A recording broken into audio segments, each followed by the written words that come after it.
مخطوطات کے اردو تراجم۔ آج کے لیکچر کا موضوع رہے گا مخطوطات کے اردو تراجم۔ تو سب سے پہلے تو ہم مخطوطے پر گفتگو کرنا چاہیں گے۔ مخطوطہ، جسے ہم ہندی میں پانڈولپی کہتے ہیں اور انگریزی میں اسے مینواسکرپٹ کہتے ہیں۔ مینواسکرپٹ، ذخیرہ مخطوطات، جسے ہم کہتے ہیں مینواسکرپٹولوجی، ذخیرہ مخطوطات۔ تو مخطوطات ایک بڑا وسیع، بہت ہی معنی خیز اور فکر انگیز اور بہترین یہ ٹاپک ہے، جس پر، اور یہ بڑا ریئر ہے، اس پر عام طور پر آپ کو کتابوں میں ظاہر ہے کہ مواد تو ملتا ہے، لیکن عام طور پر یہ اتنی آسانی سے مخطوطات کے تراجم کے موضوع پر مشکل سے ہی آپ اس کو دیکھ پائیں گے، چونکہ ایک تو یہ ہے کہ مخطوطات پر کتابیں بھی کم ہیں۔ ایک فضل الحق صاحب نے کتاب ترتیب دی تھی، دلی یونیورسٹی کے شعبہ اردو میں پروفیسر تھے۔ اس کے علاوہ ٹونک، راجستھان میں مخطوطات کا ایک اچھا خاصا ذخیرہ وہاں موجود ہے، اور وہاں پر جو ان کے ڈائریکٹر تھے ایک صاحبزادہ، انہوں نے بھی مخطوطہ شناسی کے موضوع پر کام کیا تھا۔ اور بھی کئی کام ہیں، کچھ اس موضوع پر اردو دنیا میں مضامین بھی شائع ہوئے ہیں۔ تو بہرحال مختلف انداز سے اب مخطوطے کے حوالے سے جو اس کی تدوین اور ایڈیٹنگ ہے، اور اس سے متعلق جو الفاظ و فنون ہیں، جیسے خطاطی، کیلیگرافی، خطاطی جو بہت ہی خوبصورت انداز میں اس قلم سے لکھا جائے، فن خطاطی، آرٹ آف کیلیگرافی، وہ بھی اس سے اسی قبیل کا لفظ ہے اور اس سے متعلق ہے۔ کیونکہ اگر خطاطی کے فن سے واقف نہیں ہے آدمی، یا اس کی جو رائٹنگ ہے وہ خوبصورت نہیں ہے، خوبصورت رائٹنگ، اچھی رائٹنگ جو اس فن سے واقف ہے وہ خطاطی ہے، کیلیگرافی، اور ایک ہے بدخطی، جسے ہم کہتے ہیں کوکاگرافی، بدخطی۔ تو دراصل یہ جو لیکچر ہے ہمارا، یہ مخطوطات کے اردو تراجم پر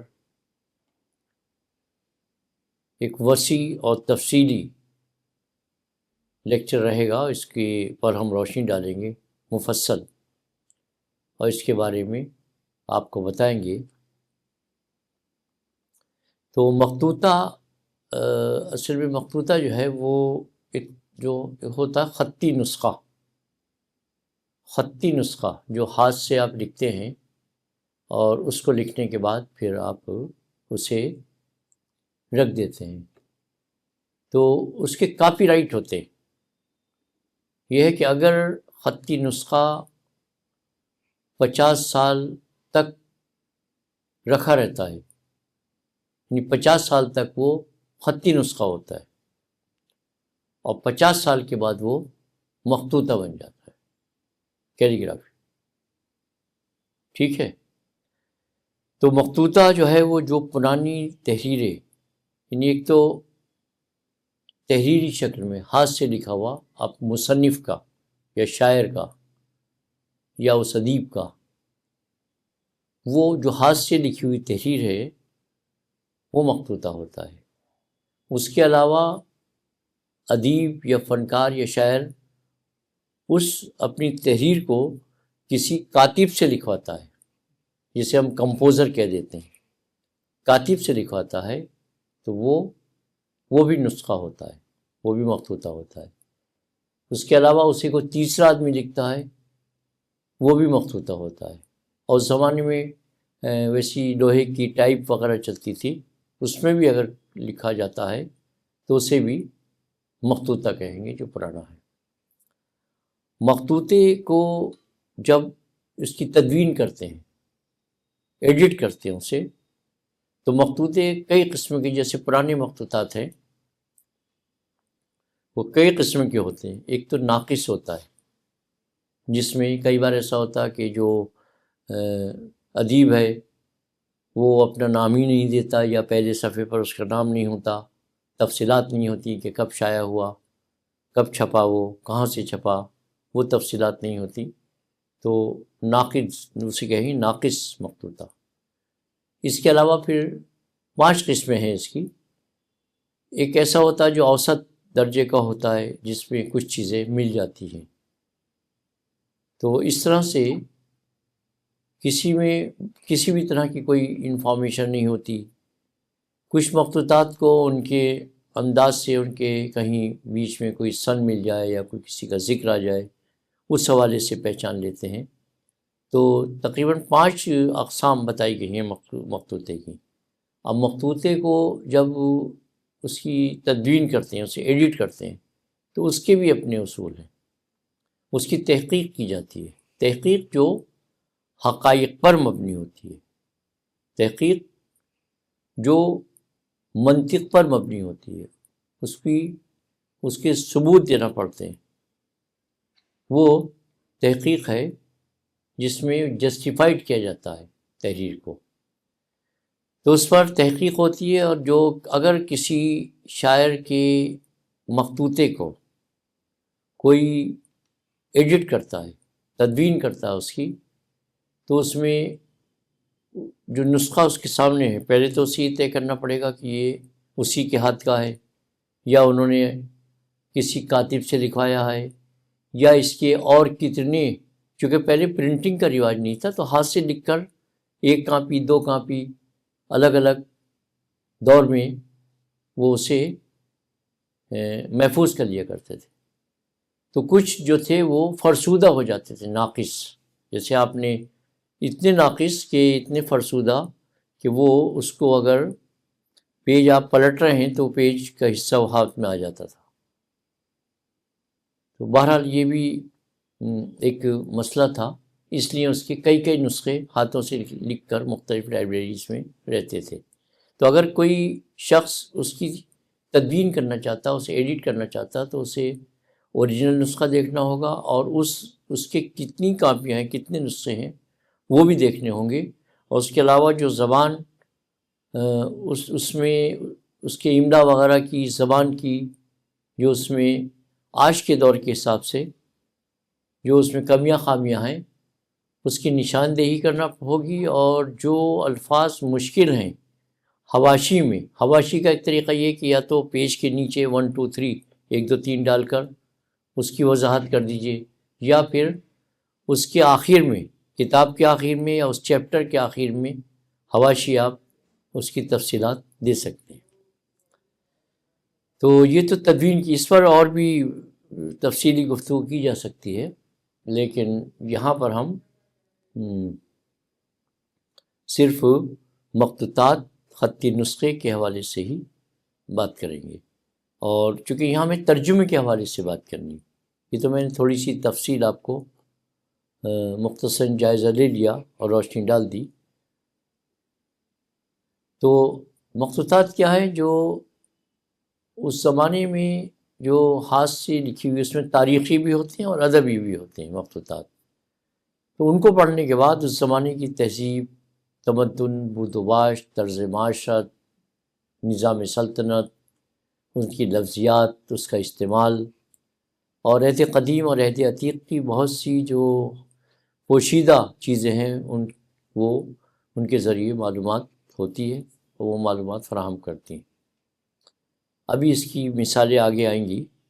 مخطوطات جو انسانی تہذیب کی قدیم ترین تحریریں ہیں، ہاتھ سے لکھی ہوئی یا ٹائپ کی ہوئی بھی ہیں۔ جب ٹائپ کا بھی رواج نہیں تھا، لوہے کی چھپائی ہوتی تھی، تو اس وقت وہ سب ہاتھ سے، اور اس میں کاربن کاپی بھی اس کو مان لی جاتی ہے۔ پہلے اس کے بعد کاربن کا رواج ہوا، تو کاربن کاپی بھی تسلیم شدہ ہے۔ اب جو ترجمے ہوئے ہیں وہ کون سے نسخے کے ہوئے ہیں؟ 1st 2nd 3rd ایڈیشن نہیں ہوتا تھا، نسخے ہوتے تھے، پہلا نسخہ دوسرا نسخہ.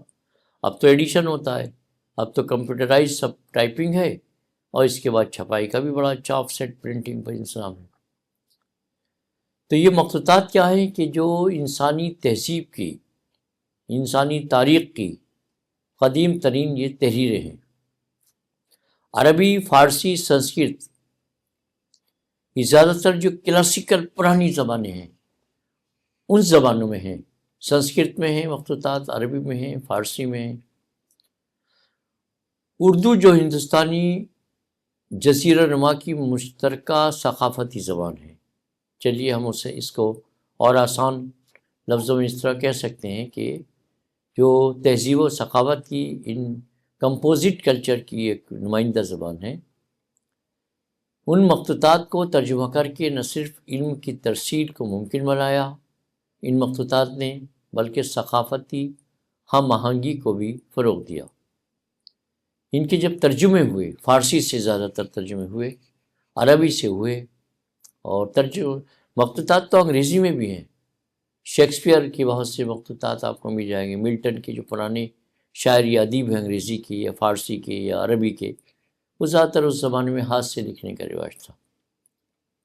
تو مخطوطات جو ہیں وہ ترجمے کے علاوہ علم کی ترسیل اور ثقافتی ایک کلچر پیدا کرتے ہیں، کمپوزٹ کلچر، ہم آہنگی کو فروغ دیتے ہیں. تو یہ جو ہمارا لیکچر ہے یہ مخطوطات کے تاریخی پس منظر جی، اور اس کے علاوہ جو نوٹڈ ٹرانسلیشنز اہم تراجم ہیں، اس کے علاوہ مترجمین اور لائبریریوں میں جو مخطوطات رکھے ہوئے ہیں، یہاں پر ہم ان کے جو چیلنجز ہیں، ان کے طریقے ہیں، اور مستقبل کی اس کا کیا ہو سکتا ہے، اس کی جہتوں پر یہاں روشنی ڈالنے کی ہم کوشش کریں گے. بہرحال اب بہت سی ایسی لائبریریز ہیں جہاں پر مخطوطات موجود ہے، بلکہ مخطوطے سے متعلق ایک باضابطہ پروجیکٹ بھی ہے دہلی میں، اور وہاں پر صرف مخطوطات پر کام ہوتا ہے. اس کے علاوہ ہر لائبریری میں مخطوطات کا کلیکشن ہوتا ہے. علی گڑھ مسلم یونیورسٹی میں بھی جو آزاد لائبریری، یہاں پر ایک مخطوطات کا پورا الگ سیکشن ہے، اور اس کی باضابطہ ٹریننگ ہوتی ہے کہ کس طرح سے مخطوطات کو پریزرو رکھا جائے. اور یہاں پر بھی اس کے تراجم کا سلسلہ جاری ہے، ہوتا رہتا ہے. ترجمہ بہت سی زبانوں کا، وائس ورثہ ٹرانسلیشن بھی ہوتا ہے. تو اس کے علاوہ ٹونک راجستھان میں جو وہاں کے نوابین تھے، انہوں نے جو ادبی سرمایہ اس کو محفوظ کیا، تو اس میں مخطوطات کی بڑی تعداد ہے. خدا بخش لائبریری پٹنہ میں بھی ہیں، رضا لائبریری رامپور میں ہیں، حیدرآباد میں ہیں. تو بہت سے مخطوطات آج بھی محفوظ ہیں اس زمانے کے، اور اس کو ہم نے اسے بہت سی لائبریریوں نے جو محفوظ رکھا ہے. لیکن اس کے علاوہ کچھ ذاتی کلیکشن بھی ہے لوگوں کا، پرسنل جو ان کا کلیکشن ہے مخطوطات کا، وہ برہان پور میں شاہ بہاؤالدین باجن کے ہاتھ کی لکھی بہت سی چیزیں محفوظ ہیں. تو یہ سب چیزیں، اس کا مطالعہ جو ہے، جو ریسرچرس ہیں، خاص طور سے طالب علم ہیں جو اس سے قارئین ہیں، بہت سے ایسے ریڈر جو اس سے دلچسپی رکھتے ہیں، ان کے لیے یہ مخطوطات کا کلیکشن بہت مفید ہے. اور اس کے بعد پھر اس کا ترجمہ ہوا. تو یہ جتنے بھی ہمارا علمی سرمایہ ہے، اس کی تاریخ میں مخطوطات کو بیسک سورس، اوریجنل سورس مان کر اس کا استعمال کیا جاتا ہے. بنیادی ماخذ کی حیثیت اسے حاصل ہے. یہ وہ تحریری ذخیرہ ہیں، رائٹنگ میں ہیں، ان ٹرم آف وہ فزیکل موجود ہے، جو ماضی کے علمی، دینی، تاریخی، سائنسی اور ادبی سرمایے کو محفوظ رکھتے ہیں، مینٹین رکھتے ہیں، پروٹیکشن دیتے ہیں. اچھا اس زمانے میں جو عہد قدیم میں کیا ہوتا تھا، یا تو جو جانوروں کے چمڑے ہوتے تھے اس کی کھالوں پر لکھ لیا کرتے تھے، پتوں پر لکھ لیا کرتے تھے، تام اور پتر پر لکھ لیا کرتے تھے، پتھروں پر بھی لکھے جاتے تھے۔ یہ وہ زمانہ تھا جب تحریر کی سہولت نہیں تھی اور مسلسل لکھنے کا سلسلہ جاری رہتا تھا۔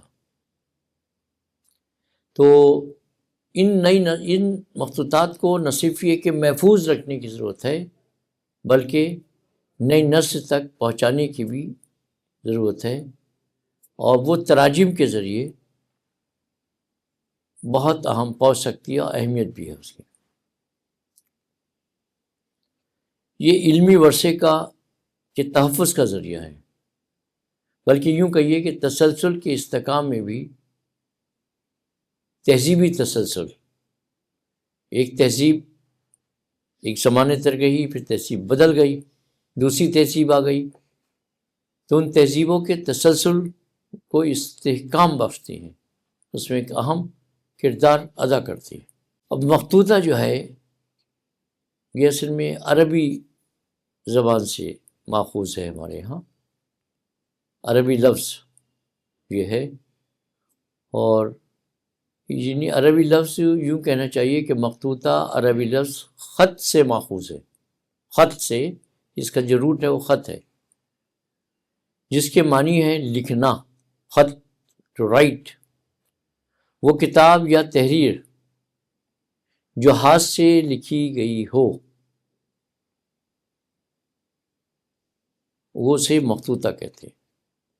مخطوطہ یعنی جو تحریر ہاتھ سے لکھی گئی ہو وہ مخطوطہ کہلاتی ہے۔ بہرحال تو طباعت کے رواج سے قبل تمام علمی و ادبی متون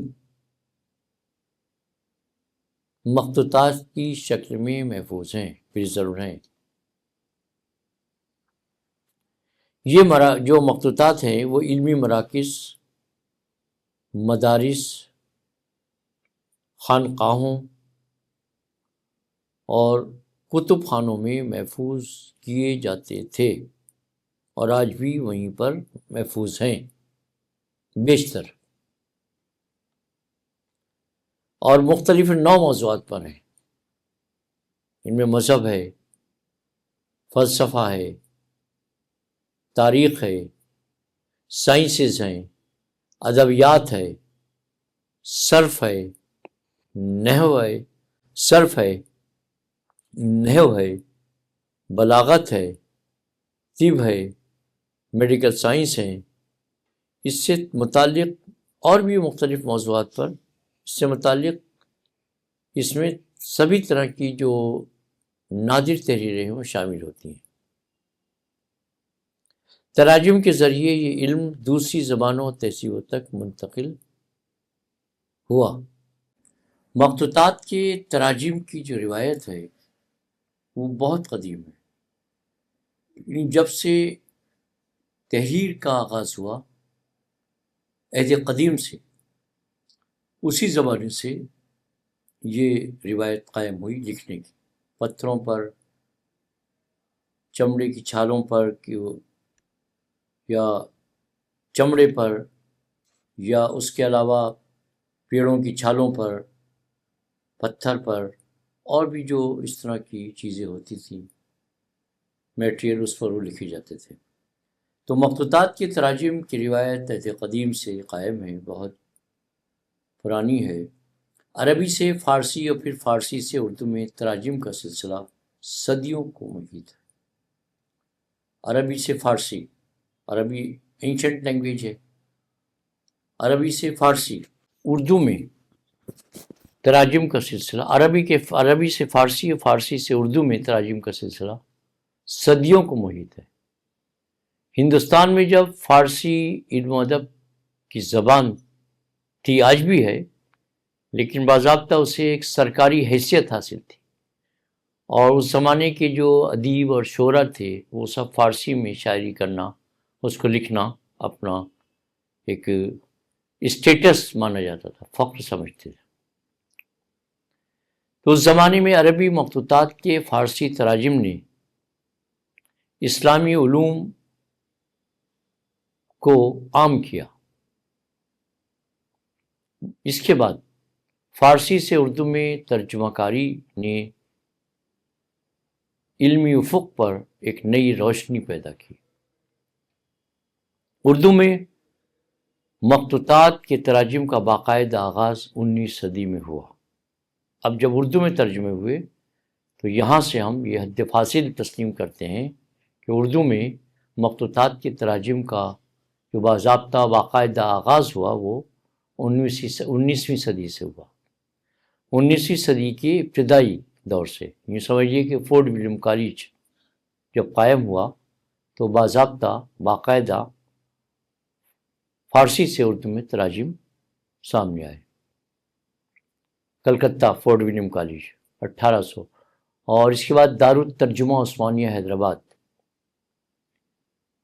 اور اس کے علاوہ دہلی کالج میں بھی ورناکولر ٹرانسلیشن سوسائٹی، اس طرح کے ادارے قائم ہوئے۔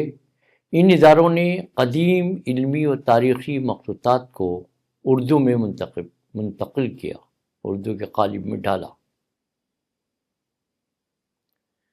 اب آئیے ہم گفتگو کرتے ہیں اہم ادارے اور ان کی خدمات کیا تھیں۔ جو فارسی سے جو مخطوطات فارسی سے یا عربی سے اردو میں ترجمہ کیے گئے مخطوطات کے ہی ذیل میں ہم یہاں گفتگو کر رہے ہیں۔ حالانکہ فورٹ ولیم کالج اور یہ دارالترجمہ عثمانیہ اور دیگر جو ممتاز ادارے تھے ان کا ذکر پہلے آ چکا ہے، ہمارے پہلے لیکچر میں بات کی تھی ہم نے اس بارے میں، ان کی تفصیلات بھی بیان کی تھی، ان کی خدمات پر بھی گفتگو کی ہوئی تھی، لیکن وہ اس حوالے سے تھے، ترجمے کے حوالے سے اور اداروں کے حوالے سے۔ یہاں پر ہم صرف ان مخطوطات کے حوالے سے گفتگو ہے، اور صرف ان کتابوں کو لیں گے جو مخطوطے سے اردو میں ترجمہ ہوئے، فارسی عربی جس زبان سے بھی ہوئے۔ تو فورٹ ولیم کالج جو تھا، اس ادارے نے عربی و فارسی مخطوطات کے اردو تراجم کروا کر اردو نثر کو ایک نئی سمت و رفتار عطا کی۔ اب ہم بتائیں گے اس کے بارے میں کون کون سے مخطوطات تھے جو عربی و فارسی سے تھے اور جن کا اردو میں ترجمہ ہوا۔ آئین سکندری، تاریخ فیروز شاہی اور حکایات امیر حمزہ، یہ جو ٹیکسٹ تھی، متون تھے، ان کے تراجم نے اردو زبان کو علمی اظہار کا ذریعہ بنا کر پیش کیا۔ یہ تراجم تھے عربی فارسی سے، مخطوطات کے تراجم تھے، مخطوطے کے حوالے سے ہم بات کر رہے ہیں۔ اس کے بعد دوسرا ادارہ تھا، بہت اہم و معروف ادارہ جو حیدرآباد میں قائم ہوا 1917 میں، اس سے آپ واقف ہیں، دارالترجمہ عثمانیہ حیدرآباد۔ اس ادارے نے عربی و انگریزی مخطوطات کو اردو میں منتقل کرنے کا ایک عظیم کارنامہ انجام دیا۔ عربی اور انگریزی سے، لیکن مخطوطات، اس کے علاوہ طب، ریاضی، میتھمیٹکس، فزکس، فلسفہ، اور سب سے زیادہ جو وہ ملتے ہیں مخطوطات وہ تاریخ کے موضوع پر یا ادب کے موضوع پر، شاعروں کے مجموعے مل جائیں گے، کچھ داستانیں مل جائیں گی، کچھ اس طرح کی چیزیں موجود ہیں جو مخطوطات کی شکل میں ہیں اور جن کے بہت سی بیشتر تراجم ہو چکے ہیں۔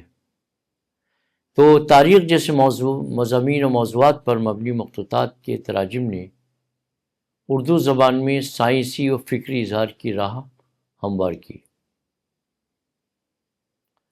اب دیکھیے انجمن ترقی اردو جو علی گڑھ میں رہی، اس کا دلی میں شفٹ ہوئی، آج بھی دلی میں ہے یہ۔ تو مولوی عبدالحق کو اس کی سرپرستی حاصل رہی، اور ان کی قیادت میں اس ادارے نے کئی اہم قدیم مخطوطات کے تراجم شائع کیے، خاص طور پر اسلامی علوم، فلسفہ اور ادبی تنقید کے میدان میں یہ خدمات ناقابل فراموش ہیں، بہت اہم ہیں۔ اب یہاں پر ہم اپنی بات ختم کرتے ہیں، اور اس کے بعد جو اگلا لیکچر ہے 30 منٹ پر جو مبنی ہوگا، اس میں ہم اس کے بعد شروع کریں گے اسے۔ مخطوطات کے مشہور مترجمین اور ان کے اہم و منتخب تراجم، اب ہم اس موضوع پر گفتگو کریں گے آپ سے۔ ان میں کچھ اہم نام ہیں جنہوں نے مخطوطات کے فارسی سے یا عربی سے اردو تراجم پیش کیے۔ ان میں مولوی شیر علی افسوس، انہوں نے تاریخی مخطوطات جیسے تاریخ فیروز شاہی اور تاریخ بنگال کے تراجم کیے۔ اس کے مخطوطات موجود تھے، تاریخ فیروز شاہی اور تاریخ بنگال۔ حفیظ الدین احمد نے قلیلہ و دمنہ اور دیگر کلاسیکی عربی فارسی متون کے تراجم کے ذریعے اردو نثر میں ایک تازگی اور توانائی پیدا کی۔ قلیلہ و دمنہ جو ہے، یہ اصل میں اس کا جو ماخذ ہے یہ سنسکرت میں تھی پہلے، اس کے بعد اس کا عربی میں ترجمہ ہوا، اور پھر فارسی وغیرہ میں، پھر اردو میں، بعد میں یہ اردو میں ہوا، لیکن اس کی جو بیس ہے، روٹ ہے، وہ ہندوی ہے، اور اس میں اس کی تفصیلات آئے گی آگے۔ تو عربی و فارسی متون کے تراجم کے ذریعے اردو نثر میں اس کا عربی ترجمہ ہوا، فارسی ہوا، پھر اردو ہوا۔ ہم تو یہاں سے دیکھتے ہیں کہ اس کا اردو ترجمہ ہوا، اس مخطوطے کا فارسی سے۔ اس کے بعد سر سید احمد خان کا نام بہت ہی اہم ہے۔ انہوں نے جو بہت سی تاریخوں پر کام کیا، تاریخی مسودات پر اور مخطوطات پر۔ ابن خلدون اور دیگر علمی مخطوطات کے تراجم و تلخیصیں کروائیں سر سید احمد خان نے۔ شیخ محمد علی توحیدی، ان کے تراجم نے فارسی اور عربی علمی سرمایہ کو اردو زبان میں منتقل کر کے علمی دنیا میں ایک نیا باب رقم کیا۔ اب دیکھیے اس کی اہمیت و افادیت کیا ہے۔ مخطوطات کے تراجم کی علمی و تحقیقی اہمیت۔ تحقیقی ماخذ: تراجم کے ذریعے، ٹرانسلیشن کے ذریعے، تراجم کے ذریعے قدیم علمی مواد جو عہد قدیم سے موجود ہے، جو عہد عتیق سے موجود ہے، قدیم علمی مواد محققین کے لیے قابل فہم اور دستیاب ہوا، اور اسے وہ سمجھ سکے۔ دوسرا جو اس سے فائدہ ہوا، لسانی ارتقاء۔ تراجم نے اردو زبان میں علمی اصطلاحات کے فروغ میں اہم کردار ادا کیا۔ اس کے بعد تیسرا فائدہ کیا ہوا کہ تہذیبی ربط قائم ہوا، ایک کلچرل ریلیشن قائم ہو، وہ روابط قائم ہوئے۔ تراجم نے مختلف تہذیبوں اور زبانوں کے درمیان فکری ربط پیدا کیا، ایک دوسرے کو سمجھنے کی، ایک دوسرے کی تہذیبوں کو، ان کے تمدن کو سمجھنے کی ایک سورس پیدا کیا، اس نے سمجھنے کا ذریعہ بنا۔ تو اس سے کیا فائدہ ہوا کہ علم کی توسیع ہوئی، معلومات میں اضافہ ہوا، علم کی توسیع ہوئی۔ یہ اس کی چوتھی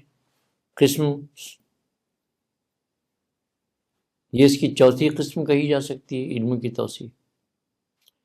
قدیم علوم مثلا نجوم، طب، فلسفہ پامسٹری اور دیگر جو فنون ہیں، علوم ہیں، اور آخر میں تاریخ کے تراجم نے علمی میدان کو وسعت عطا کی۔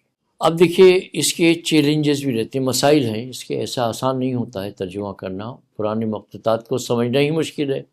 اس کی زبان، کچھ مخطوطات کی زبان تو اس میں لفظیات کا بڑا مسئلہ ہے، وہ الفاظ جو اس زمانے میں عام فہم تھے، سادہ سلیس تھے، بولے جاتے تھے، وہ بوسیدہ جو اس زمانے کا رواج تھا، لیکن یہ دور اب وہ نہیں ہے۔ اب دیکھیے اس میں مسائل اور چیلنجز پر گفتگو کرتے ہیں تو مخطوطات کے قدیم و بوسیدہ نسخوں کی عدم دستیابی، نہیں ملتے پرانے، کچھ لوگوں نے ذاتی طور پر چھپا کر دبا کر رکھے ہوئے، نہیں دیتے۔ شاہ بہاؤالدین باجن کا مسودہ، ان کا خطی نسخہ، قلمی نسخہ وہاں موجود ہے ایک امام صاحب کے پاس، وہ نہیں دے رہے، وہ خود بھی کچھ نہیں کر رہے، وہ دینا بھی نہیں چاہتے۔ خیر، مخطوطات کے قدیم و بوسیدہ نسخوں کی دستیابی نہ ہونا، اس کے علاوہ اصل متن اور ترجمے میں معنوی فرق و بگاڑ کا امکان، یہ بھی ہے۔ زبان کی قدامت اور اصطلاحات کی مشکل فہمی، جدید تحقیقی اصولوں کے فقدان کے باعث بعض تراجم کا معیار غیر تسلی بخش رہا۔ تو اب آج کے جو دور ہے وہ بڑا ڈیجیٹل اور ڈیجیٹلائزیشن اور جدید ترین تحقیقاتی طریقوں کے باعث مخطوطات تک رسائی آسان ہو گئی ہے پہلے کے مقابلے میں۔ پہلے تو مشکل ہوتا تھا۔ مرکزی مجلس اردو، دہلی یونیورسٹی، شبلی اکیڈمی اعظم گڑھ اور مجلس ترقی ادب لاہور جیسے ادارے قدیم مخطوطات کی تدوین اور تراجم پر مسلسل کام کر رہے ہیں، کرتے رہتے ہیں۔ بعض جدید مترجمین نے شرح لکھی، کشف المحجوب اور صاحب تاریخ بحقی، عقائد النصفی، اس طرح کی یہ چیزیں لکھی گئیں شرح۔ تو ہمارے جو مخطوطات ہیں وہ ظاہر ہے اس کی ڈیفینیشن جیسے آپ کو بتائی کہ وہ ہاتھ سے لکھی ہوئی تحریر، قدیم دستاویزات، انسانی تاریخ کی شہادت ہیں مخطوطات۔ یہ نہ صرف ادب، سائنس اور فلسفے کے خزانے ہیں، بلکہ ثقافتوں کے امتزاج کی ایک کہانی ہے، کہانی بھی سناتی ہے۔ اسلامی دور میں بغداد کا بیت الحکمہ، مغل ہندوستان کی لائبریریاں اور ہندوستان کی سنسکرت پتیوں پر لکھی کتابوں نے لاکھوں مخطوطات کو جنم دیا، اور اردو زبان جو 12ویں صدی میں ہندوستانی، فارسی اور عربی کے ملے جلے لہجے سے ابھری، ان مخطوطات کو ترجمہ کر کے مقامی عوام تک پہنچایا۔ 18ویں صدی سے لے کر آج تک یہ ترجمہ اردو ادب کی بنیاد بنے۔ مثال کے طور پر قرآن مجید کا پہلا مکمل اردو ترجمہ شاہ عبدالقادر دہلوی نے کیا، جو ایک مخطوطہ نسخے پر مبنی ہے۔ اب آئیے جناب اردو تراجم کی اہمیت اور اس میں کیا ہے، مطلب کس طرح سے اس کو آپ جسٹیفائی کر سکتے ہیں، کیا اہمیت ہے۔ یہ علم کو عام فہم بناتے ہیں مخطوطات۔ مغل سلطنت میں فارسی کو سرکاری زبان ہونے کی وجہ سے سنسکرت اور عربی متن فارسی میں ترجمہ ہوئے۔ پھر اردو میں برطانوی دور میں مشنریوں اور علماء نے، مشنریز جو تھیں، عیسائی مشنریز اور اسلامی علماء نے اس سلسلے کو آگے بڑھایا، اور آج خدا بخش لائبریری پٹنہ جیسے اداروں میں 21,000 سے زائد مخطوطات محفوظ ہیں، جن میں عربی، فارسی، اردو، سنسکرت، ہندی وغیرہ مضامین شامل ہیں۔ ٹھیک ہے، محفوظ ہیں۔ یہ تراجم ثقافتی برج ہے جو ہندو مسلم اتحاد کو ظاہر کرتے ہیں۔ اب مثلاً بھگوت گیتا کا فارسی ترجمہ، اور پھر اس کے بعد وہ اردو میں آیا۔ یہاں ہمارے لیکچر کا مقصد یہ ہے کہ مخطوطات کی دنیا کو اردو قارئین کے لیے کھول دینا چاہیے۔ اب مختلف ابواب میں ان کی تاریخی جڑیں، اہم تراجم، مترجمین، چیلنجز، اس طرح کے مسائل کا جائزہ لیا جائے گا۔ یہ مطالعہ نہ صرف ماضی کی یاد دلائے گا بلکہ مستقبل کی راہ میں بھی روشنی کرے گا، جہاں ڈیجیٹل لائبریریاں ان خزانوں کو محفوظ کریں گی۔ اب دیکھیے، مخطوطات کی تعریف اور اس کی تاریخی اہمیت پر ہم بات کرتے ہیں۔ مخطوطات کا لفظ، مخطوطے کا لفظ عربی سے نکلا ہے، جس کا مطلب ہے لکھا ہوا، تحریری۔ یہ ہاتھ سے تحریر شدہ کتابیں، رسائل یا دستاویزات، جو ڈاکومنٹس ہیں، دستاویزات ہیں، جو پرنٹنگ سے پہلے ایک ذریعہ تھیں، واحد ذریعہ تھیں، کہ قدیم زمانے میں کاغذ، چمڑا، پتھر یا پتیوں پر لکھے جاتے تھے۔ اسلامی دنیا میں خاص طور پر 18ویں صدی میں بغداد کا بیت الحکمہ نے یونانی، ہندی اور فارسی مخطوطات کو جمع کیا اور اس کے بعد ان کا ترجمہ کروایا۔ ہندوستان میں ویدک دور میں 1500 قبل مسیح سے سنسکرت مخطوطات موجود ہیں، جبکہ مغل دور میں فارسی اور عربی کا عروج ہوا۔ تاریخی اہمیت یہ ہے کہ مخطوطات تہذیبوں کی آئینہ دار ہیں، یہ ان کی تاریخی اہمیت ہے۔ خدا بخش لائبریری جو 1891 میں قائم ہوئی، 21,000 مخطوطات اس میں موجود ہیں، جن میں قرآن کے ابتدائی نسخے، شاہ نامہ فردوسی اور مہابھارت کے سنسکرت تراجم ورژن شامل ہیں۔ رضا لائبریری رامپور میں عربی، فارسی اور اردو مخطوطات کا خزانہ موجود ہے، جہاں پر جرنل نمبر 1 سے 31 تک کا اشاریہ بھی دستیاب ہے۔ یہ لائبریریاں نایاب نسخوں کے تحفظ میں سرگرم عمل ہیں، حفاظت کرتی ہیں، جیسے مغل دور کے مصوری کے مخطوطات وغیرہ بھی اس میں شامل ہیں، مصوری کے نمونے بھی، پینٹنگز کے۔ اردو تراجم کی روایت 18ویں صدی سے شروع ہوئی، جب دکنی اردو میں بائبل کا ترجمہ ہوا۔ اچھا، اس کے بعد 19ویں صدی میں سر سید احمد خان اور مولانا حالی نے اسے فروغ دیا۔ آج national council for promotion of Urdu language NCPL نئی دلی سنسکرت اور فارسی تراجم شائع کرتی ہے، بلکہ فارسی اور عربی تراجم خاص طور سے، لیکن سنسکرت سے اگر کوئی اردو میں ترجمہ کرتا ہے تو وہ بھی شائع کرتے ہیں۔ اور سنسکرت کی تاریخ یا ہندی کی تاریخ اردو اسکرپٹ میں لکھ کر آتی ہے تو اس کو بھی وہ معاونت، اس کی مالی معاونت کرتے ہیں۔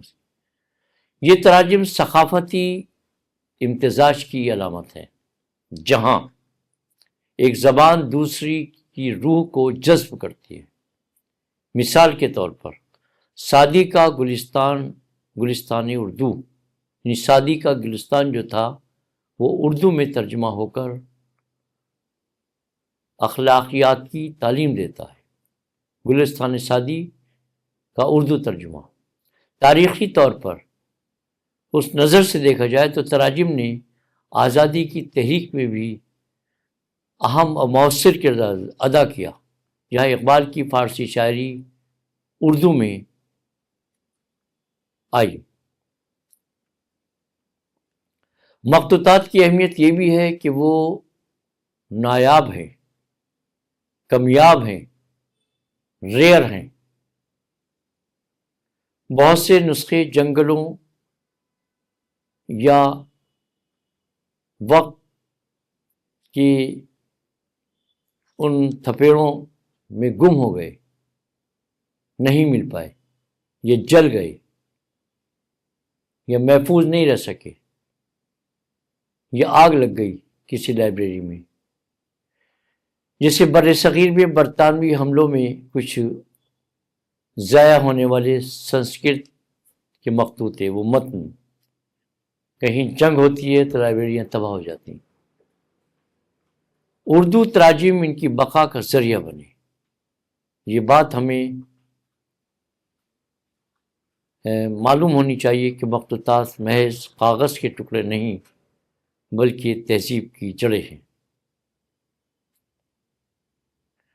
اس کے بعد اردو زبان کی ترجمے کی روایت، جو مخطوطات اردو میں ترجمہ ہوئے، اس کی روایت، خاص طور پر اردو کی اور اردو زبان کی پیدائش کے بارے میں مختصراً یہاں گفتگو کرتے چلے۔ اردو کی پیدائش 12ویں صدی میں دہلی سلطنت کے دور میں ہوئی، جہاں ہندوستانی، فارسی اور عربی تینوں زبانوں کا ایک کہیں نہ کہیں ربط تھا۔ امیر خسرو جیسے شعراء نے عربی اور فارسی کو اردو میں منتقل کیا۔ مغل دور میں ابوالفضل نے اکبر نامہ لکھی، جو سنسکرت تاریخ پر مبنی ہے۔ 19ویں صدی میں برطانوی دور نے انگریزی کے ساتھ ساتھ مقامی تراجم کو بھی فروغ دیا۔ ترجمہ روایت کی بنیاد، یہ جو روایت قائم ہوئی ترجمے کی،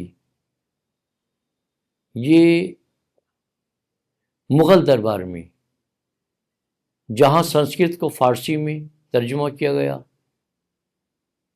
پھر اردو میں بعد میں اس کا ترجمہ ہوا۔ منشی نول کشور کے مطبوعہ نے 3000، ان کا جو پریس تھا، مطبع تھا، اس میں 3000 کتابیں شائع کیں، اس کے زیر اہتمام شائع ہوئیں، جن میں سنسکرت، ہندی اور فارسی مخطوطات بھی شامل تھے۔ ریختہ جیسی ڈیجیٹل لائبریریوں نے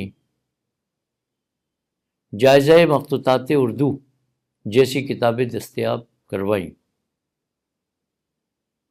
جو مشفق خواجہ کی ہیں۔ اہم مترجمین میں مولانا فتح محمد جالندھری، قرآن کا ترجمہ، قاضی عبدالوہاب سعدی اور شیخ عبدالغنی سنسکرت، یہ سب شامل ہیں۔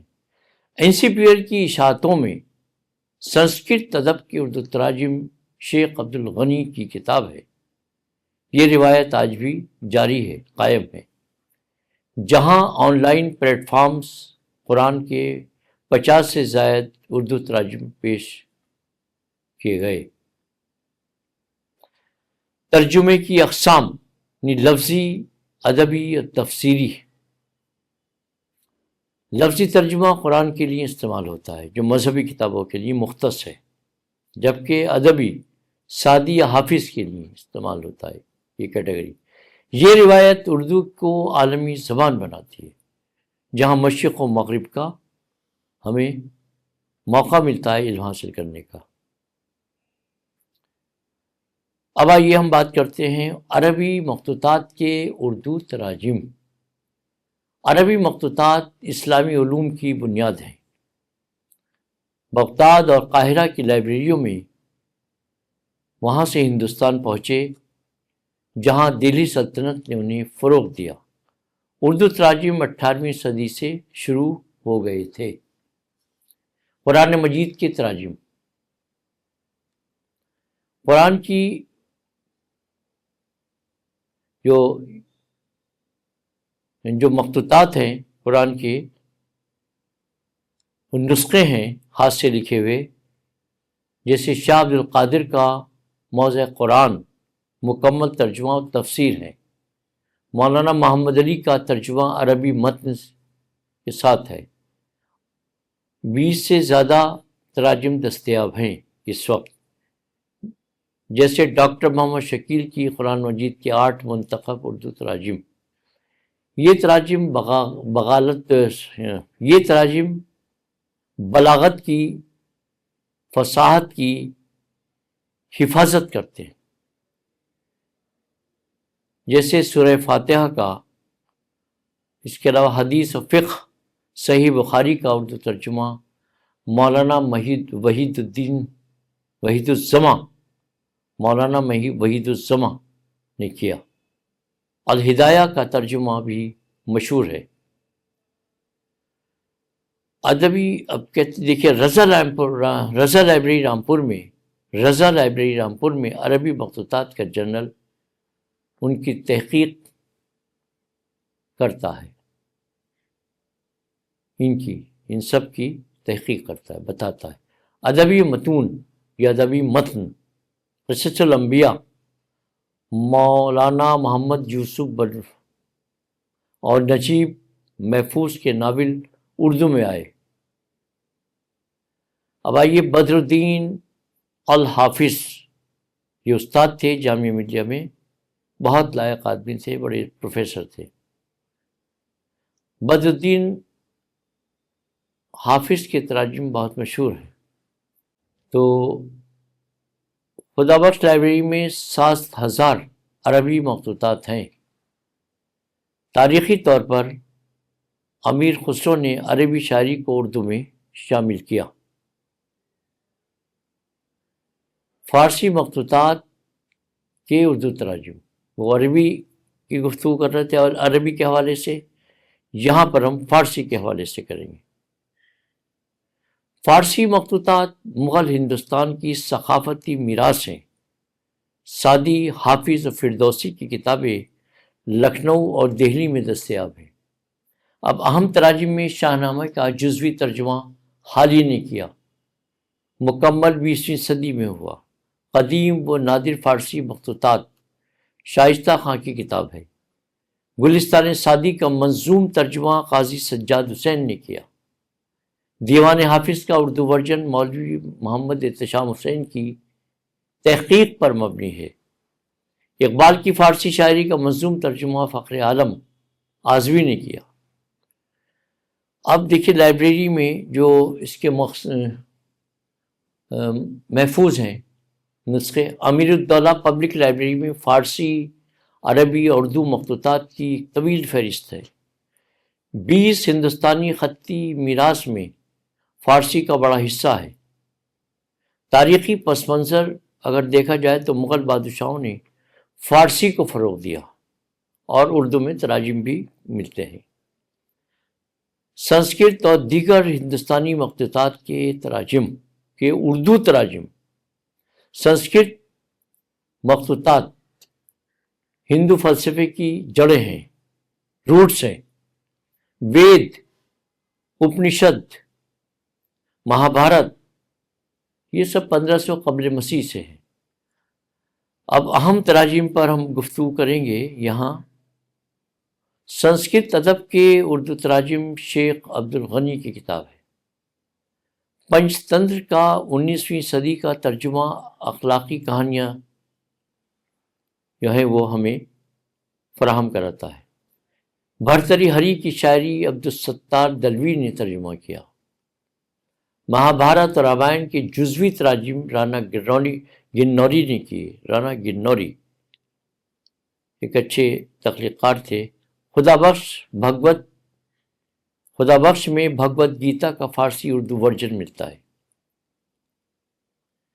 مغل دور میں فیضی نے سنسکرت کو فارسی میں تبدیل کیا، منتقل کیا۔ NCPR کی اشاعتیں اسے فروغ اور اس کو پروموٹ کرتی ہیں۔ ان کی جو اشاعت ہے، جمیل جالبی کی لائبریری میں سنسکرت مخطوطات موجود ہیں۔ یہ تراجم ہندو مسلم ہم آہنگی کی علامت ہیں۔ اس کے بعد طب، فلسفہ اور سائنس کے مخطوطات کے تراجم میں، جسے شفا ابن سینا کے کا فلسفیانہ متن اردو میں دستیاب ہے۔ اغراض الطبیہ طبی مخطوطہ ہے۔ سنسکرت کی بیچ گنتی یعنی ریاضی کا ترجمہ ہوا۔ رضا لائبریری رامپور میں سائنسی مخطوطات بہت موجود ہیں۔ المنہج المثل تحقیق کے اصول سکھاتا ہے۔ یہ تراجم جدید سائنس کی بنیاد ہیں۔ تراجم کے چیلنجز اور اس کا مستقبل۔ کیا چیلنجز ہیں اس کے؟ زبانوں کا فرق، نسخوں کی کمی، بلاغت کی حفاظت، سنسکرت کے مترادف الفاظ کا مسئلہ۔ مستقبل میں ڈیجیٹل آرکائیوز جیسے archive.org ان کی مدد شامل ہوئی اور کی جائے گی، اس سے مدد ملے گی۔ مزید تحقیق کی ضرورت ہے اس کے لیے۔ مخطوطات کے اردو تراجم اردو کی عظمت ہے۔ یہ امن اور علم کی علامت بھی ہے۔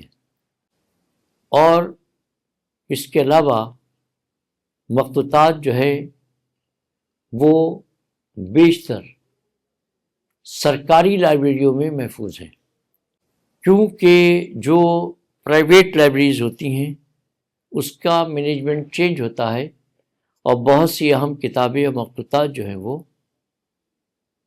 ضائع ہو جاتے ہیں، یا اسے چرا لیے جاتے ہیں، یا نکال کر بیچ دی جاتے ہیں۔